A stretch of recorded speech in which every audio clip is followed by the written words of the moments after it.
सुप्रभात। आदरणीय प्राचार्य महोदय, उप प्राचार्य महोदया, मुख्याध्यापक महोदय, सभी शिक्षकगण और मेरे प्यारे साथियों, आज मैं एक कहानी प्रस्तुत करने जा रही हूँ। मेरी कहानी का शीर्षक है कर्म ही जीवन है।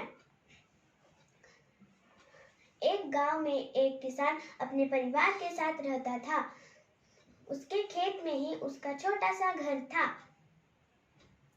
एक दिन शाम से ही बारिश शुरू हो गई, इसीलिए किसान अपने दोनों बेटों और पत्नी के साथ घर में जाकर लेट गया। किसान के छोटे बड़े बेटे ने खिड़की के बाहर देखते हुए कहा कि पिताजी, आज आसमान इतना काला क्यों है? किसान ने जवाब दिया कि बेटा, बारिश और बादलों के कारण चांद बादलों में छुप गया है और उसके साथ सभी चमकते तारे भी छुप गए हैं। यह सुनकर किसान का छोटा बेटा डर गया। उसे ठंड भी बहुत लग रही थी। किसान ने उसे प्यार से समझाया कि बेटा, तुम रो किस ले रहे हो? बारिश थोड़ी देर में रुक जाएगी। सूरज निकलते ही सूरज के प्रकाश से अंधेरा दूर हो जाएगा और सूरज की गर्मी से ठंड दूर हो जाएगी। किसान के छोटे बेटे ने कहा कि पिताजी, क्या सूरज अभी नहीं निकल सकता? मुझे बहुत डर लग रहा है। किसान ने उसे हंसते हुए समझाया कि बेटा, डरने की कोई बात नहीं है, क्योंकि सूरज तो सुबह आसमान में ही था। उसने हमारे पौधों को बढ़ने में बहुत मदद की है। अब उसे भी आराम चाहिए और उसके साथ सभी पेड़ पौधे, पशु पक्षी भी आराम करने जा सके। रात होती है, इसलिए किसान का बड़ा बेटा अभी तक दोनों की बातें सुन रहा था।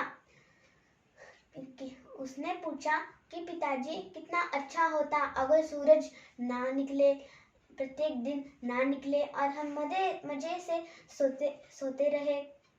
किसान ने उसे समझाते हुए कहा कि बेटा, अगर ऐसा होता तो हमें खाने को कुछ नहीं मिलता, सारे पेड़ पौधे खत्म हो जाते और उसके साथ सभी पशु पक्षी भी खत्म हो जाएंगे। और क्योंकि आलस्य मनुष्य का सबसे बड़ा शत्रु है, इसीलिए हमेशा याद रखो कि तुम कभी ना कभी उन्नति कर पाओगे। और हमेशा याद रखो कि क्योंकि कर्म ही जीवन है। इसीलिए हमें सूरज जैसे निकलने में आलस नहीं करता, वैसे हमें भी आलस नहीं करना चाहिए। सूरज हमें रोज निकलकर यही याद दिलाता है कि आलस बुरी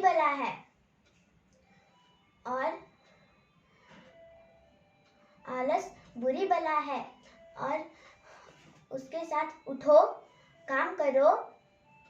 और ऐसे कहते हुए किसान ने अपने दोनों बेटों को गले लगा लिया। मेरी कहानी यही समाप्त होती है। धन्यवाद एवं शुभ दिवस।